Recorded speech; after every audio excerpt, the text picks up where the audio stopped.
That's not fair. That's not fair. That's giving credit to the man.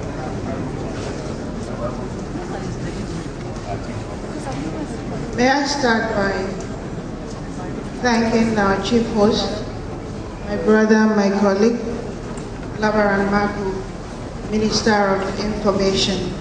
I want to thank you very much for the opportunity to have this forum, because as they say, information is power.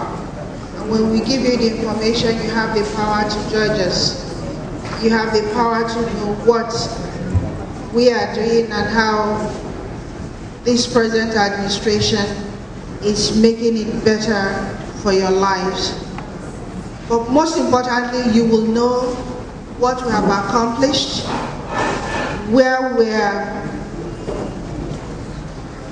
have challenges, our plans and our strategies. In that case, you can constructively criticize us. Ladies and gentlemen, may I stand on existing protocol?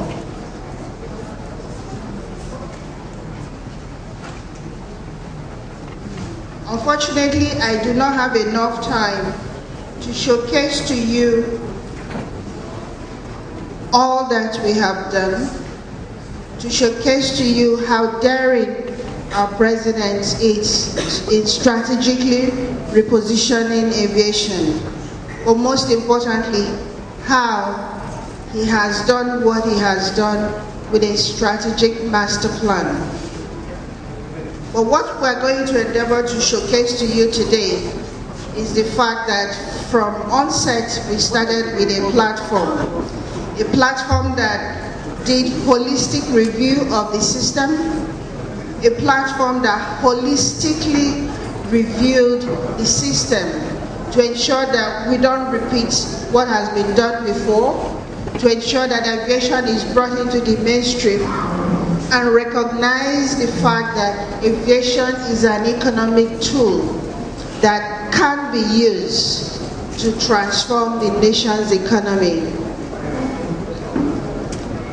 And so in doing so, the slides that I have is going to focus on 5 major areas. One is going to be the road to transformation. It's going to be how and where we have focused. We're going to showcase to you what we have achieved, though time is not enough for us. And we're going to show you why the transformation in the first place. But most importantly, we're going to showcase to you how aviation impacts positively on everything that you do, and how aviation indeed can grow the economy of any nation, particularly emerging nations. And so I would like to remind you what we did last year. Last year we were here and we showcased to you what we call our master plan. Our master plan had holistic review, had the sensitization that we embarked upon just to make sure everyone is carried along, just to make sure that the input of all the development agencies and all the stakeholders are recognized. But most importantly, a master plan that showcased that aviation is an economic tool. And so we did that with you, and now we're going to showcase to you our accomplishment. Minister of Information says story. Ours is not story. Ours is facts.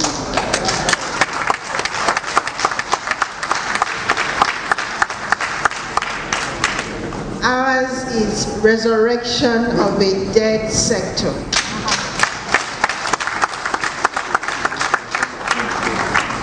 And so, with your kind permission, we're going to showcase to you how Mr. President has used what I call hibiscus platform to show how a dead sector can blossom into a catalyst and indeed become pivotal to economic growth. That's what we are going to do with you and for you this morning.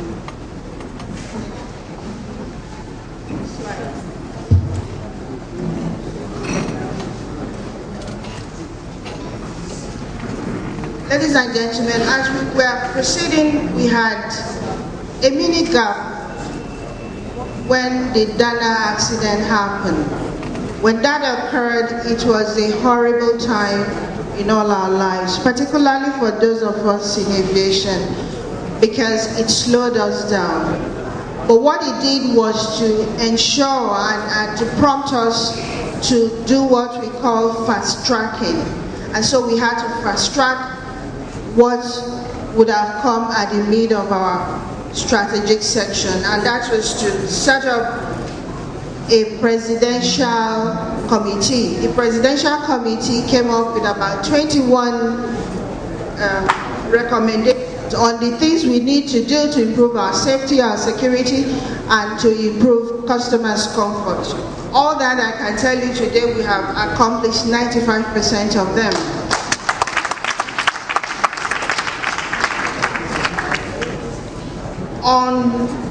On the 5th of June 2013, we had our Aviation Safety Week. Now, what is the implication of that? For us, what that implies is a reminder to us that in aviation, safety and security is not a destination, meaning we do not stop. We keep on improving upon what we have. We keep on re-strategizing, because it's a process. And so everything and anything we do in aviation is safety and it's security. Good security and safety is for all of us, and it has to be in tandem with the global best practice. And so we did that in June. And in June as well, Mr. President graciously unveiled a memorial for us. That memorial is down for all of us in aviation, that what happened with Dana will never reoccur again.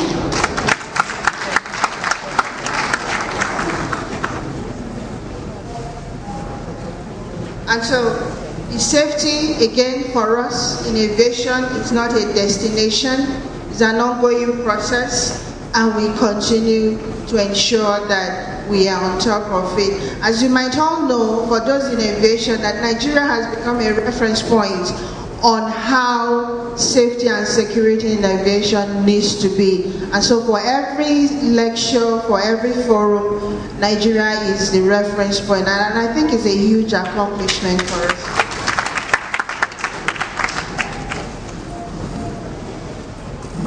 When you talk of aviation safety, for us you're talking about 4 major areas. You're talking about the terminal and the environment, you're talking about the meteorological, you're talking about the airspace, and you're talking about the investigation bureau. Now, these are very different components of what aviation security and safety is. And what did we do? If you take the Met, for instance, we've done several things. If you look around, you will see what they call the Doppler weather radar. For most of you that is in aviation, that wasn't there before, but now we have it, and we have 6 of it. Our ultimate aim is to make sure that we have it in every state. The second one is the thunder and the lightning. Every airport in Nigeria now has that, and that's huge accomplishment. We have the low wind shear alert system.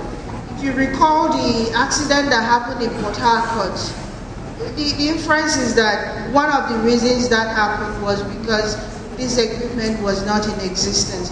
Now we have it, and it means that pilots will have to take decisions based on an informed, very, very informed, and not just informed, but scientifically informed reason on whether they can or cannot fly.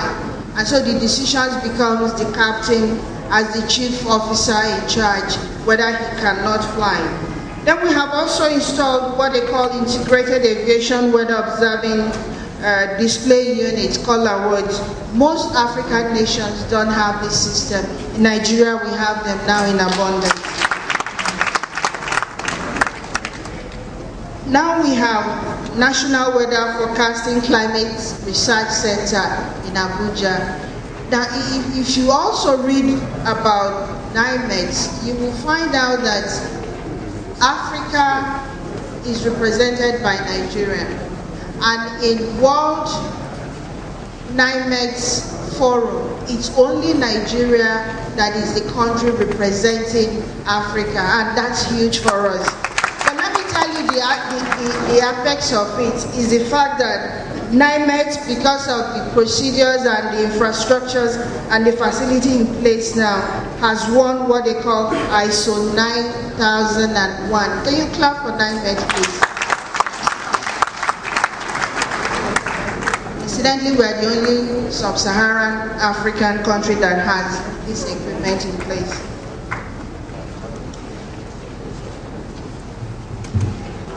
Now, let's talk about NAMA. NAMA is the Navigational Airspace Agency. They are the ones that ensures that when you fly, the captain knows his destination. They are the people that ensures that the captain is flying to where the captain is flying to. They are the ones that provides the captain the accurate equipment to do that. And for the past 2 years, they have done so. Now, if you work in NAMA, you already know this. If you don't work in NAMA, I'm going to tell you exactly what we have done in NAMA. NAMA now has complete radar coverage. That has never been done before. Yes. That is no longer the case. But in furtherance to that, we have what we call 3 systems of air lighting system now. We have the solar, we have the conventional, and we have the temporary. So we have a backup, then we have a backup on a backup on a backup. It means you can never fly into any airport and not be able to land. I think that is wonderful. But ladies and gentlemen, what is most important is the transition that NAMA has done from terrestrial to satellite. Now, satellite means that you are airborne and you are cruising between you and the cloud, and you don't really have to base your instructions on what the tower tells you, because automatically you're communicating with them and your system is in tune with them. For us in aviation, what that means really is that you are completely safe. And somebody asked me, how safe is our airspace? And I can tell you standing here that 150% you are very, very safe.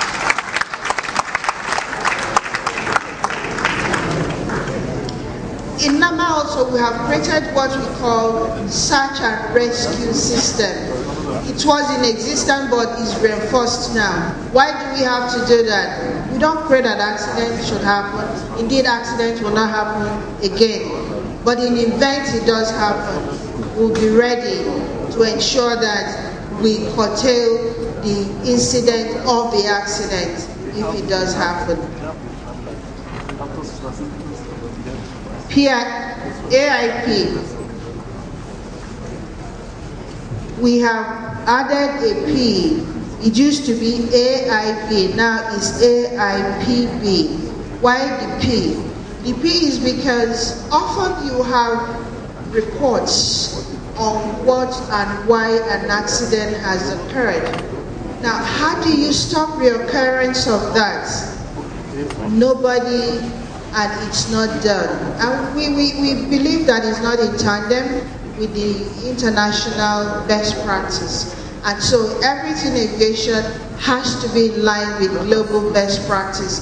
The global best practice is that, yes, at the end of the investigation you produce the report, but the report should serve as a deterrent that the reason why it occurred should be deleted completely, and compliance should be key, and that is why the P is added to AIPB. AIPB has been dormant for a very long time in Nigeria and has focused solely on investigation, and most of the investigations are actually done offshore, but we want to domesticate that, and we are doing that. And one of the ways we are doing it is to make sure that we establish a lab here in Nigeria. That we are doing already. We also want to make sure that the wreckage and the preservation hangar is in place. We are doing that already. It doesn't exist anywhere in Africa. We want to make sure that our collaboration is intensified with other investigation bodies. We are also doing that now. But most importantly, we want to make sure that our reports, our investigation reports, are released in a timely manner, but that they are carefully done, again in tandem with the global best practice that we are doing as well. We have currently released 8 of the accident reports, some of which are almost 12 years, and we have accelerated the process because of the system we have in place now. So I say kudos to AIB. But the king of the agencies, the NCAA, is a double A. NCAA is the regulatory body. They are the ones that police the agencies. They are the ones that regulate. But we had to strengthen NCAA. To strengthen the NCAA, it became paramount that we must review the law. We must review the policy. That's the only way we can enhance them. But not only that, that we must reintroduce what they call ramp inspection, which means that when you are on board that aircraft, you can sleep if you want to sleep, because NCAA has given you the assurance that all that needs to be done is done, and so the checklist has checked okay, no open item, and then you can fly safely. All these, NCAA has been equipped to ensure that they have not just the autonomy, but that they have the strength to enforce that.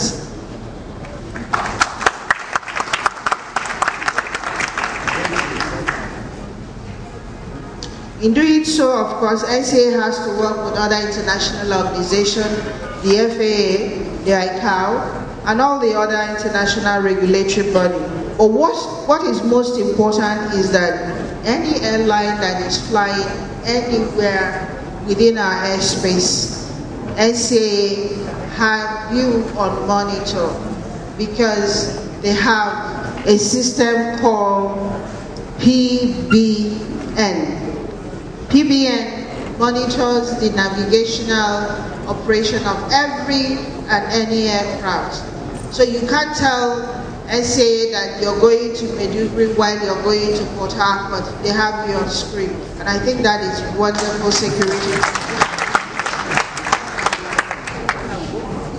NCAA is currently recertifying all our aerodromes.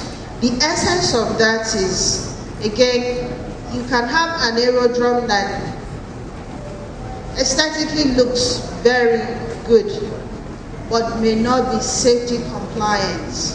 And so the recertification is to assure our passengers that their safety and security is paramount to us, and their safety and security is our key function. That's what NCAA is doing currently. Now, security, what are we doing about security in aviation? We've done very, very well in that regard. The agencies, FAN in particular, is working in collaboration with TSA of US. We are working with UK. We are working with ICAO. What we want to do, and we have started now, is to change all the obsolete equipment. In the next 2 weeks, when you get to the airport, you will not recognize the equipment that you see there. People will hardly part you or have you open your suitcases, because the screening equipment will see everything and all that you have. And so we will not assault you. Again, I want to assure all our passengers and stakeholders that the airport and airport environment is very, very secure, very very safe. We have the best equipment in terms of security. Our personnel are currently undergoing training, and you're going to have very cautious but very well-trained securities at all the airports. The aeromedical, we have improved on that, but most importantly, we have what we call passengers insurance. It means that as you're flying, in addition to your personal insurance, we have also insured you. And so you have double insurance, hours and years. How best can you be? The infrastructural development of all our airports.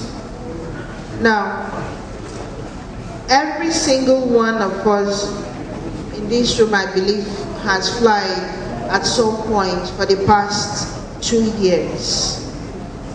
What we are trying to do is really very simple. We are trying to expand the capacity of our terminals. We are trying to improve on the aesthetics of our terminals. But most importantly, we are trying to create a very comfortable traveling experience for all passengers, because that's what the management of the airport owe you. That is you getting value for your money. But most importantly, that is to assure you that you are within a sanitized and a secured environment. That's why we're doing what we're doing. And I know a lot of you may have encountered some level of inconvenience. We sincerely apologize for that. But like they say, no pain, no gains. But this is a temporary pain, just to ensure, again, that you have a very comfortable environment that you will relax and travel safely from. Now, when we finish what we are doing, as it is now, we are growing at double digits, but when we finish, we are going to have increased growth. Now, what does that mean? It means that currently we are 15 million passenger growth.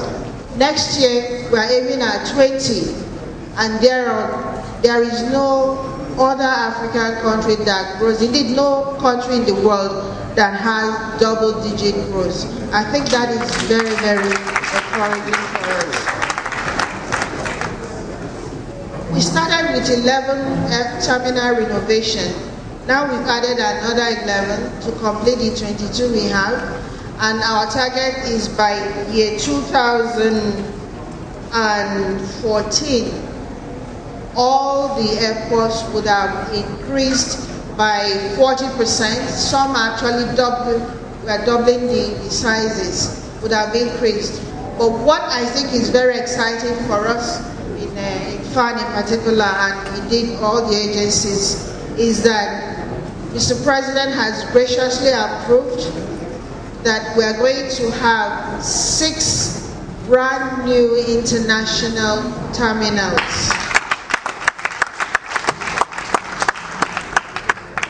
By the way, that has not happened for a very long time. Some of us in this room, I'm sure, have never seen a brand new terminal built in Nigeria. So it's indeed unprecedented. Not all for us. In the past, you used to have power failure. That is totally unacceptable. And what have we done? We have installed a power capacity that is 2.25 MVA diesel generator at the Lagos International Airport, and we're going to do that in all our international airports. But what is very key for us is that we are going IPP, which means that our cost of managing the terminal will be less, which means that invariably it will translate to how much you pay, because that will reduce the cost that the airline operators are going to pay to the agencies in charge. And so the benefit comes back to the passenger, and you will see that translating into action by mid of next year. And so your ticket will be slightly lower than what it is today.